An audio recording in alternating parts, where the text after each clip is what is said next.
Président, puisqu'on parle d'éducation et plus particulièrement de collège, je voulais dire un mot sur la question du lieu d'implantation du futur collège Nord-Isère. Je sais que ce dossier fait l'objet d'un rapport pour la prochaine commission permanente.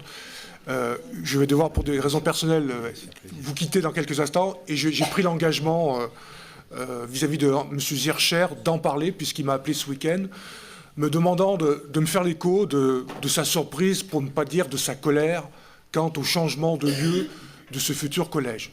Je rappelle que l'Assemblée précédente avait fait le choix de retenir la commune d'Éclose-Badinières, partant du principe qu'effectivement, lorsqu'on construit un collège, qu'il doit s'implanter par rapport à un territoire, par rapport à un secteur de recrutement. Et donc, Éclose-Badinières, compte tenu de sa position centrale au niveau du secteur de recrutement, avait été retenue.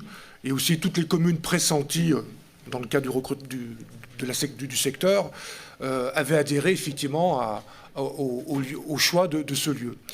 Je rappelle que dans le passé aussi, on avait été confronté à ce même type de situation, notamment lors de la construction du collège de Saint-Chef, un choix qui avait été fait par l'équipe de Bernard Sauger en son temps et qui a été confirmé 2 ans plus tard par celle d'André Valigny.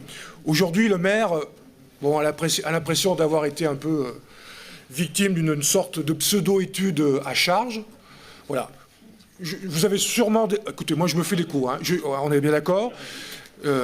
Je connais sûrement pas le détail technique de ce dossier, mais ce dossier mérite une grande transparence et des explications de manière à ce que les élus d'Éclose-Badinières et du Val d'Arly, hein, c'est comme ça qu'on appelle autour, d'Ably, puissent avoir toutes les bonnes informations quant au changement de ce lieu d'affectation.